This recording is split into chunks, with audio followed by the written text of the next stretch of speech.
안녕하세요. 김동희 대표입니다. 오늘은 하방 경직성 확보 후 반등이라는 주제를 가지고 말씀드리겠습니다.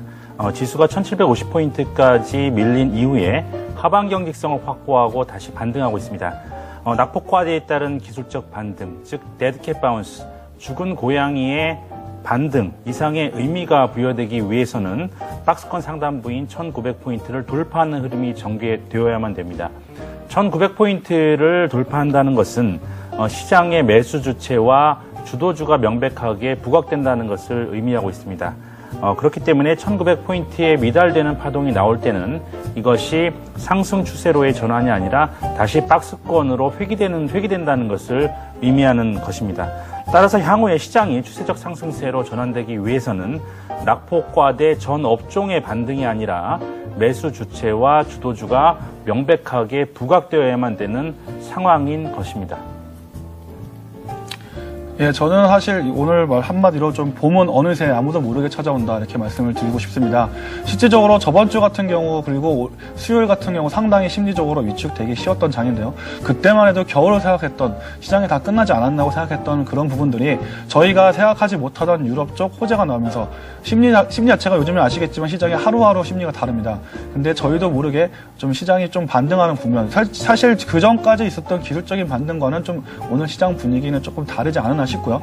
실제적으로 유동성에 대한 그 유럽 은행들의 그리고 FRB의 움직임이 이루어졌다는 부분들은 앞으로도 좀 정책적인 부분에 기대감이 있기 때문에 좀 여러분들 저희가 알지도 모르는 시기에 겨울을 지나서 봄이 오지 않을까 하면서 조금 긍정적인 부분도 좀 생각해 보셔야 될 것 같습니다. 네, 봄은 어느새 찾아온다. 이제 가을인데요. 아, 예. 네, 증권대학 김동희 대표와 우리 투자증권 정재훈 대리 함께 모셨습니다. 안녕하세요. 네, 안녕하세요. 안녕하십니까. 우리가 잘 모신 게요.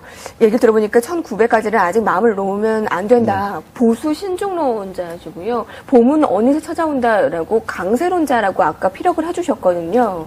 자, 그러면 약간의 이제 두 분께서 좀 신경전이 있을 수도 있을 것 같은데. 네. 자, 자네. 너무 희망적이지 않는가. 이런 시각도 있다. 이런 것을 한번 생각을 해보았나. 라는 한마디를 해주신다면요.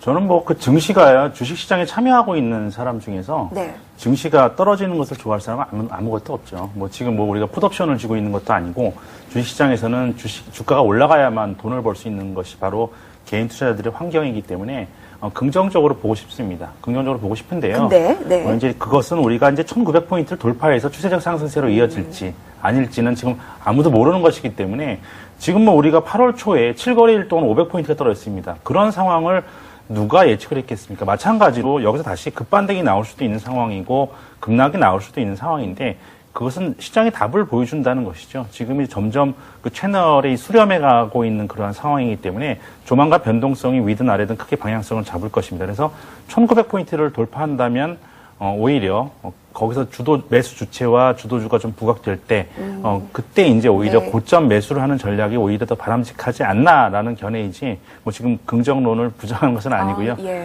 지금 시장이 보여주는 답을 보자. Follow the trend. 추세에 순응하자라는 그런 전략입니다. 그렇군요. 근데 사실 우리가 더 힘들었던 것은 이 변동성, 이 불확실성 때문에 더 어지러웠던 것 아닙니까?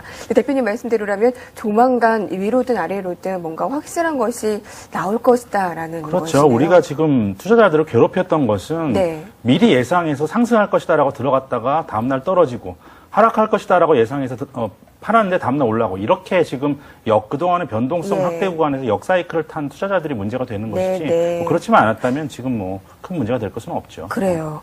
이번 주에 해도 너무한다. 처음 유럽 악재 나왔을 때보다 오히려 더 기분 나쁘다라고 했어요. 사실 해묵은 악재가 계속 뒤통수를 때리니까요. 마치 지나가다가 정말 말 그대로 뒤통수를 맞은 격이다라고 했는데 오늘도 상승으로 거래를 마쳤지만 다음 주에 또 맞을 게 아닌가라는 또 두려움도 있으실 겁니다. 그래서 한 가지씩 지켜봐 보도록 하죠. 먼저 베스트 이슈부터 보겠습니다.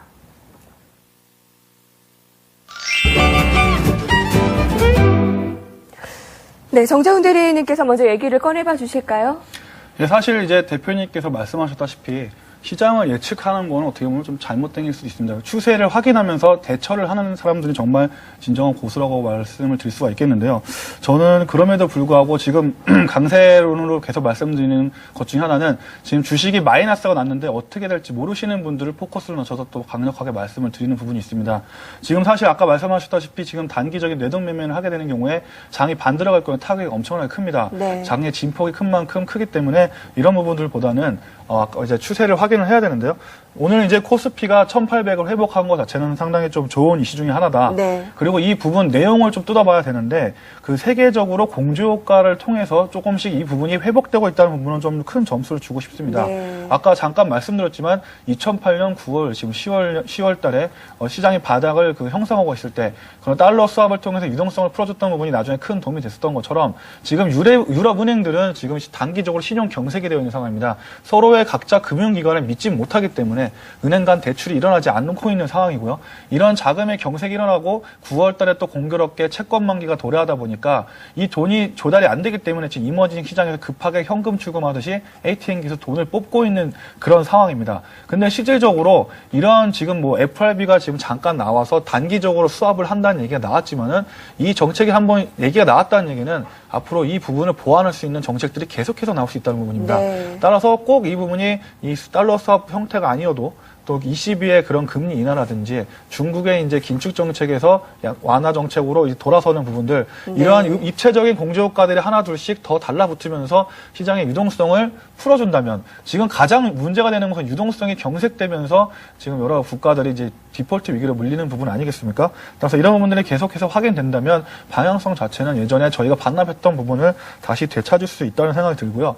저희가 이제 가장 중요하게 봐야 될 점은 그리스 디폴트가 되느냐 안 되느냐의 여부고요. 네. 사실 프랑스, 독일이 안 하겠다고 강력하게 얘기하고 있지만 네. 이 친구들은 좀 말이 앞서는 경향이 있습니다. 실질적으로 행동을 해야 될지를 봐야 될 것이고 만약에 디폴트가 이루어지게 된다면 지금 근처에 일어나느냐 아니면 나중에 일어나느냐 이것도 상당히 시장에 큰 영향을 줄 수가 있습니다.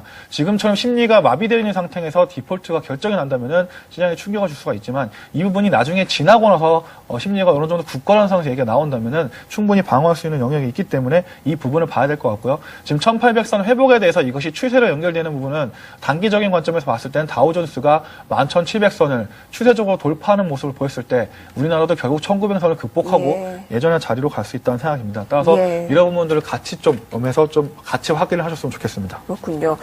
얼마 전에 엊그제 리먼 사태가 3년이 지났어요. 그런데 참 분위기가 미국은 더블 딥에 대한 우려감, 또 유럽은 계속되는 악재, 누구는 그런 얘기를 했잖아요. 수술을 다 했는데 환자가 깨어나지 않는 격이다라고 얘기를 했고 또 누구는 밑빠진 독에 물붓기다. 지금 유럽 사태에 대한 근본적인 해결이 아니라 봉합 정도의 계속 해결 방안만 나오기 때문에요. 근데 그리스 부도가 안 나기를 바랄 뿐인데 사실 그리스가 부도 나면 어떡해요? 라는 질문을 많이 받으실 거예요. 근데 우리가 아무도 사실을 장담할 수 없는 것이 국민소득 3만 불에 가까운 선진국이 부도가 나는 사태를 우리가 지금까지 본 적이 없잖아요. 안 되길만을 바랄 뿐인 거죠. 네, 그리고 또 이제 그리스라는 나라가 유로에서 이탈하게 되면은 유로라는 그 유로존에 안에 있는 유로라는 화폐에 대한 부분까지 리스크가 전개가 될 수 있기 때문에 아무래도 최대한 이것을 막아보려고 좀 노력을 할 것 같습니다. 그래서 그런 부분들도 계속해서 좀 지켜봐야 되지 않나. 그래요. 자, 계속해서 정책은 나올 것입니다. 계속 그것은 아까 김동기 대표님께서 얘기하시지만 예측이 아니라 계속 그 팔로우를 살펴보다라는 것이니까요. 자, 업종에 대한 얘기 우리 안으로 좀 더 내용을 압축을 해보도록 하죠. 두 번째 이슈 어떤 거 볼까요? 네, 두 번째 이슈는 이제 그 운수장비 업종이 오늘 좀 그 큰 폭의 요즘에 좋았던 모습을 보였던 부분에 대해서 좀 이슈를 좀 잡아봤습니다. 결국 외국인들은 그 시장에 대해서는 지금 항상 확인하고 들어오는 그런 부분이 있습니다. 왜냐하면 사실 그 은수저가 몇 개인지는 자기네 집에 뭐가 있는지 제일 잘 알고 다른 사람들은 알기 힘들지 않습니까? 사실 하이닉스라는 그런 이제 기업조차도 다른 나라가 봤을 때는 상당히 작은 기업 중에 하나라고 생각이 될 정도인데요. 그러려면은 제일 확실한 거는 현대기아차, 그러니까 하다못해 종목을 매수할 때 그 매수에 대한 실적 부분을 분명히 확인하고 들어온 부분이 있습니다. 지금 아까 이제 주도주에 대해서 아직 명확하게 확인이 안 되고 있다고 말씀하셨는데 결국 주도주가 되려면 실적 부분이 단단하게 받쳐줘야 되는데 외국인들은 좀 그것을 아마 운수장비, 그러니까 그 중에서도 자동차 업종에 좀 집중하고 있는 것 같습니다. 실질적으로 이제 실적이 계속해서 개선되고 있는 기아차 같은 경우에 주가 하락 보셨겠지만 거의 지금 하락하고 있지 않은 상황이고요. 지금 이제 2009년, 2010년도, 2011년도 제가 자료를 잠깐 준비했습니다만 네. 현대기아차의 그 영업이익률이 지금 생각보다 계속해서 더 올라오고 있습니다. 2010년 대비해서 글로벌리하게 한 4% 이상 그런 이제 결과가 지금 올라와 있는 상황이고요. 현 기아차 같은 경우는 미국 시장에서 지금 10% 이상 그 전년도 대비해서 상승 효과를 지금 보고 있는 부분인데 사실 지금은 저희가 자동차 시장이 계속해서 긍정적으로 가려면은 엔고 현상이 계속 유지돼야 됩니다. 근데 여러분들 얼마 전에 보셨겠지만 스위스 프랑, 그러니까 달러의 대체 자산을 할 수 있는 스위스 프랑이 평가 절하를 했죠. 그러면 스위스 프랑에 투자했던 투자자들은 이 부분을 메꿔야 되기 때문에 다시 N으로 들어갈 겁니다. 그러면 단기적으로 N 고현상은 계속해서 지속될 수 있는 부분이 분명히 있기 때문에 현대기아차에 대한 부분들, 환율에 대한 부분도 그렇고요. 네. 그리고 물론 지금 뭐 환율이 지금 오버슈팅 됐기는 수출주를 사자 이건 아닌 것 같습니다. 다만 지금 점유율이 회복되고 있는 상황에서 환율 효과까지 같이 엔화 대비해서 환율 효과까지 같이 좋다면 외국인이 이런 걸 확인하고 들어오는 거기 때문에 앞으로도 좀 좋은 주가 흐름을 보이지 않을까 그렇게 생각이 듭니다. 그래요. 여기서 그럼 잠깐 업종별로 최근 앞장서고 있는 것이 오늘의 이 자동차를 비롯한 운송장비 그리고 IT, 이 하이닉스를 비롯해서 그리고 정유입니다. 저희 백발백중 아까도 말씀드렸듯이 현대차에 대한 얘기가 매수 솔솔 나오고 있어요. 저가 매력에 대한 메리트 굉장히 많다고요. 그리고 정유는 대다수가 좀 많이 겹치고 있습니다. 매매 전략에 대한 집중 전화를 많이 받으실 거예요? 예. 지금 매수를 해볼 만한 거 어떤 것이냐? 오히려 그런 질문을 받으시죠. 금융 많이 떨어졌는데 단기 매매로 한번 들어가 보는 거 어떠냐? 그렇죠? 네, 그런 질문이 상당히 많고요. 네. 사실 이 매매 타이밍에 대해서는 진짜 뭐 아무도 예측할 수 없는 것 같습니다. 다만 이제 1800 지지선이 확인된 만큼 이제 그 밑으로 들어갈 때 좀 공격적이신 분들은 확인하고 들어가야 되는데요. 저 같은 경우는 저번에 이제 그 대형 증권주 중에서 유상증자 관련돼서 일시적으로 하락했던 종목들은 좀 괜찮을 것이다. 그 중에서 우리투자증권을 말씀을 드렸는데 이렇게 좀 뭐랄까요, 기업 외적인 펀더멘탈에 의해서 영향을 받은 증권주가 아니면은 특별히 좀 접근하는 것은 별로 좋지 않다고 생각이 들고요. 사실 정유주 같은 경우에는 유가가 좋으면 최근에 좋지 않은 모습을 보이고 있습니다만 예전에 말씀드렸지만은 정유주가 그 유가가 올라가기 위해서 제일 기본적인 부분은 선진국 수요에 의해서 유가가 올라갔던 게 아니라 아까 말씀드렸다시피 이머징 국가들이 지금 개발도상국에서 선진국으로 발전하는 경제 발전 과정에서 원유수가 늘고 있다는 점입니다. 지금 실질적으로 뭐 이머징 국가 할 거 없이 지금 주가가 빠져 있는 상황인데요. 여러 가지 경제 펀더멘탈을 확인을 해보면은 이쪽 부분들은 워낙 견고하기 때문에 이 부분만 좀 위기가 넘어간다면 좀 더 주가 상승에 도움이 되지 않을까 생각하고 있습니다. 네, 그래서요. 조금 더 압축을 시켜주시면요. 지금 어떤 것을 더 권유하고 계신 거세요? 저는 사실 이제 아닌 것은 내수주 종목은 좀 모르겠습니다. 아니다. 좀, 아니라고 네. 생각이 들고요. 네, 네. 그 반등이 나올 때 수출주를 위주로 매물을 하는 게 맞다고 생각합니다. 그 중에서도 가장 많이 빠졌던 정유화학주나 자동차가 그나마 좀 안정적으로 갈 수 있는 부분이 있을 네. 거고, 그래서 아까 말씀드린 수요처가 정해져 있는 기업들 같은 경우 영업 실적이 계속해서 꾸준해서 나올 수 있기 때문에 좀 그렇게 오히려 수익률 측면에서 지금 실질적으로 결과도 네. 그런 상황입니다. 그래서 그렇군요. 영향을 계속 좋게 주지 않을까 싶습니다. 네, 혹시 기회로 또 본다면 한번 살펴봤습니다. 자, 이제는 워스트 이슈들을 볼 텐데요. 먼저 함께 확인을 해보시죠.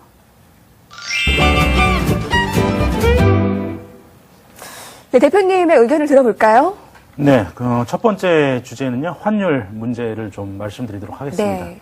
환율이 지금 오늘 좀 떨어지는 모습을 보여줬는데, 그럼에도 불구하고 오늘 좀 양봉이 나왔죠. 지금 3일째 양봉이 나오면서 1,100원대, 말씀드렸던 저항대를 돌파해서는 안 되는 저항대인 1,100원대를 돌파해서 그 위에서 지금 움직이고 있는 이러한 상황입니다. 환율 차트를 잠깐 좀 보여드릴 텐데요. 차트를 좀 보여주시면요. 지금 지속적으로 계속해서 저항대로 작용하고 있던 라인을 돌파해서 지금 3일째 양봉이 발생하고 있는 이러한 모습이죠. 지금 주봉으로 보신다면 일단 1,100원대는 이미 돌파한 상황이고요. 빠르게 지금 1,100원 안으로 회귀를 해야만 되는 그러한 상황입니다. 주봉으로 보신다면 지금 1,150원대, 지금 저항대가 이제 지금 1,150원대가 남아있는 상황인데 이 1,150원대를 넘어가게 된다면 추세적 반등으로 좀 이어질 수 있는 그러한 상황이다. 라고 1150원대가 지금 중요하다고 좀 말씀을 드리겠고요. 종합주가지수와의 비교 차트를 보시면서 한번 설명을 드리면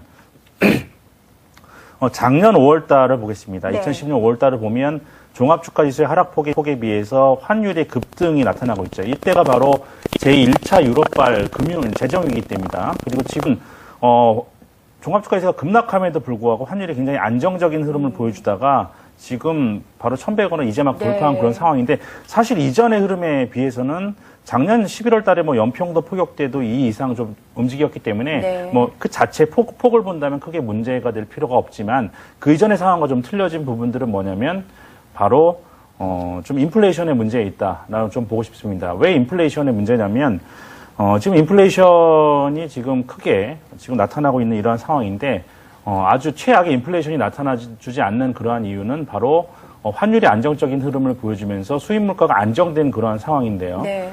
지금 여기서 환율이 올라가주면은 수입 물가마저 올라가주면서 여기다 인플레이션에 기름을 붓는 격이 됩니다. 근데 문제는 뭐냐면 내년도에 대선이 있죠.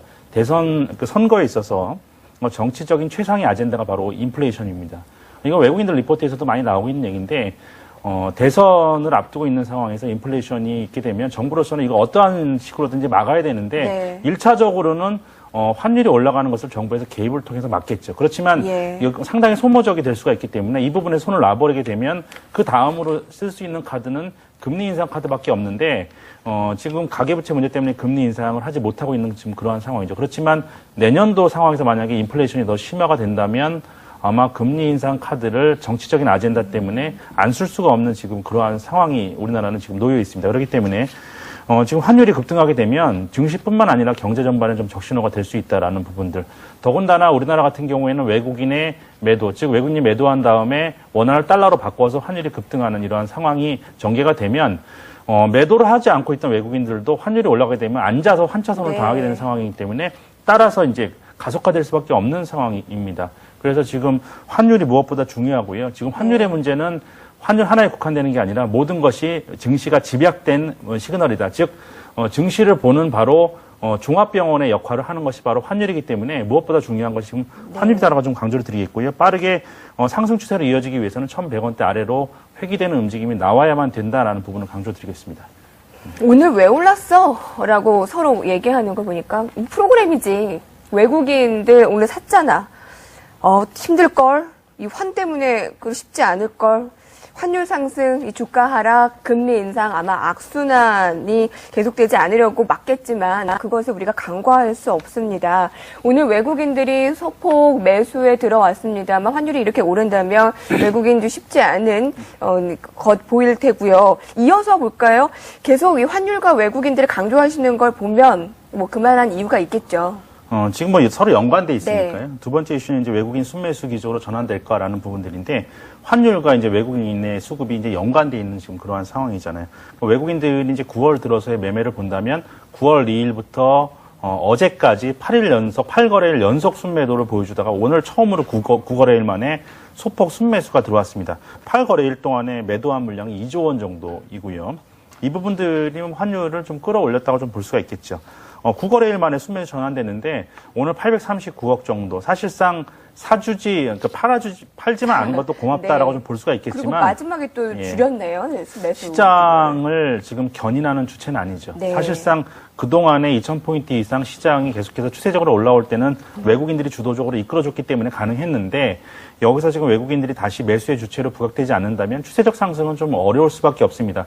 그럼 기관이 매수를 해주고 있지만 기관화 장세가 지속되기 위해서는 주식형 펀드로의 돈이 계속해서 유입이 되는 부분들이 전제가 돼야 되는데 2007년도 고점에서의 뭐 인사이트 열풍으로 대표되는 이러한 펀드 열풍이 지금 다시 불지는 사실 이렇게 보기는 좀 어렵죠. 지금 저가 매수가 일단 저가 매수가 들어오면서 펀드에 돈이 유입이 됐지만 어느 정도 올라가면 분명히 좀 환매를 할 가능성이 많고요. 오늘 같은 경우에는 특히 이제 국가지자체, 우정사업본부를 비롯한 국가지자체에서 좀 들어왔습니다만 네. 최근의 행태를 보면 또 올라가면 바로 매도하는 이러한 흐름이 나타나고 있기 때문에 이러한 부분도 우리가 지금 신뢰할 수 없는 그러한 상황입니다. 그래서 기관화 장세가 계속해서 전개됐다면 단기적으로는 주식형 펀드로 돈이 들어와서 1조 이상의 매수 여력이 있는 것으로 보여지기 때문에 추가적 매수가 가능하겠습니다만 그 이후에는 계속해서 지수가 어느 정도 올랐을 때 1900 갔을 때 네. 2000포인트 갔을 때 순매수가 지속적으로 좀 들어오기는 어렵다라고 봤을 때는 역시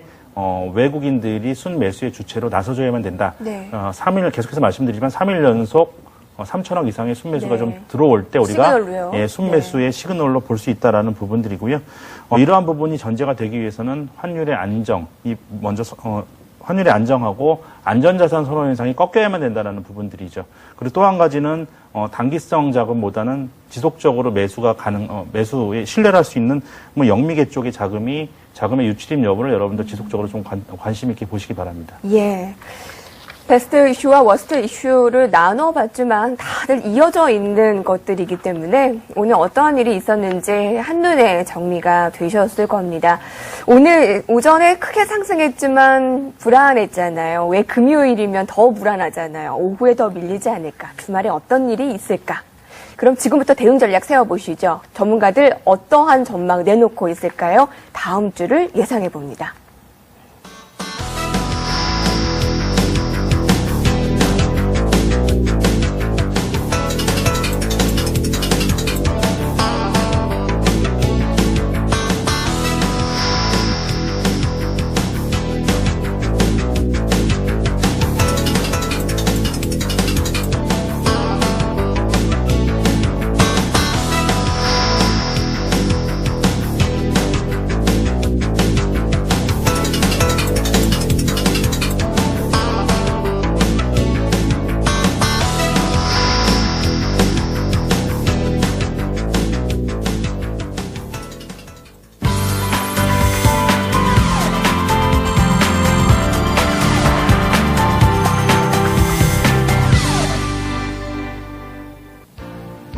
안녕하십니까, 플래너였습니다.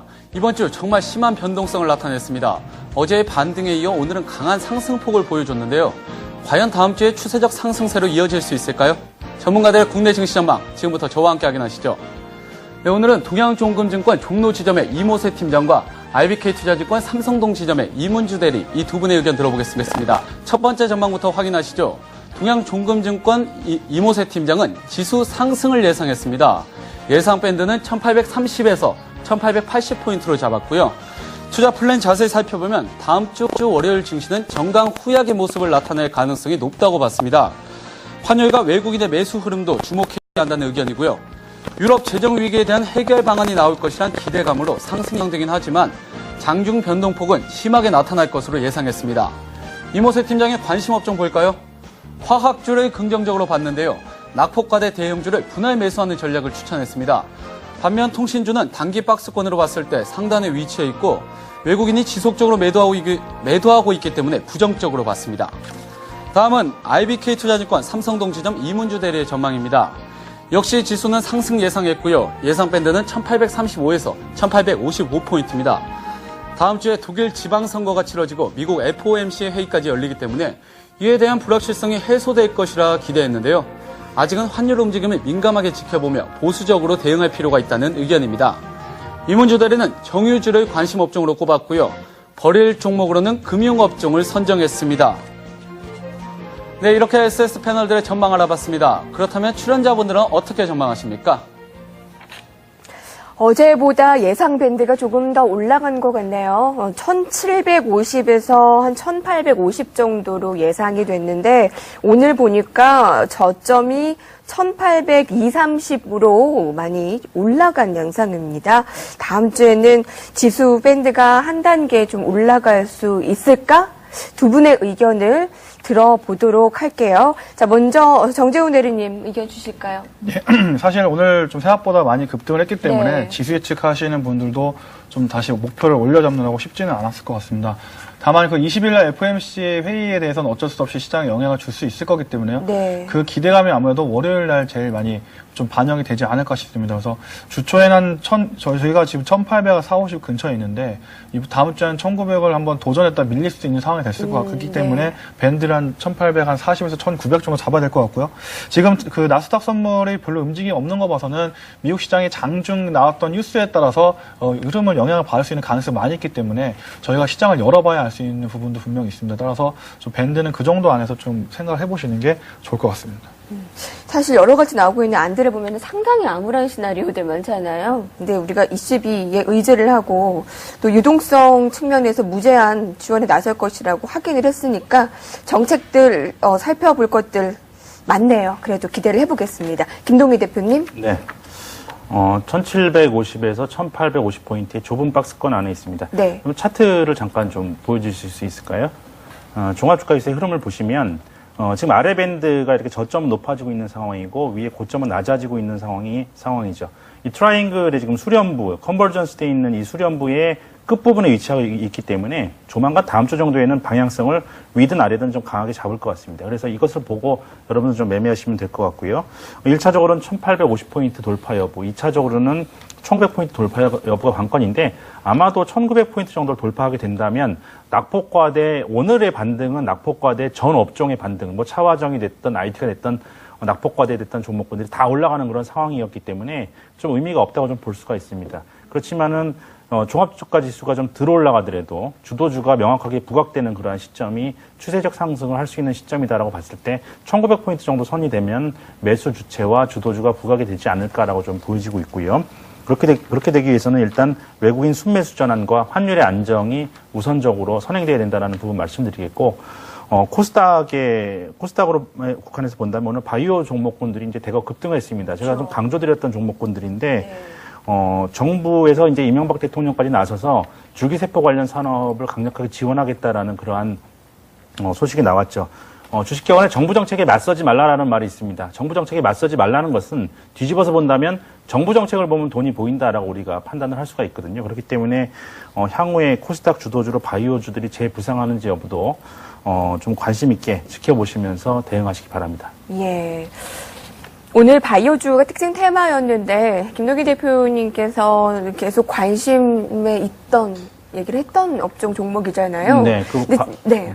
바이오주 같은 경우에는 뭐 지금 과거 10년 전에 바이오주가 올라갈 때는 껍데기만 있었죠. 그렇지만 지금은 실적과 성장성을 동시에 갖추고 있는 큰 사이클이 들어온 구간이기 때문에 좀 하반기 내내 그래요. 시장 주도주가 될 테마주가 아니라요. 이제는 블록버스터급 재료들이 줄줄이 놓여 있는 상황입니다.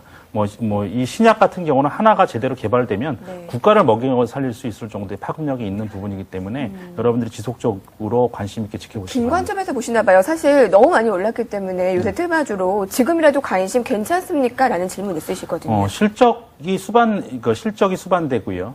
그리고 성장성이 담보된 종목, 하반기에 줄줄이 어떤 재료들이, 신약 관련 재료들이 일정이 놓여 있는 종목 같은 종목군들을 우리가 지속적으로 좀 바라볼 필요가 있겠고요.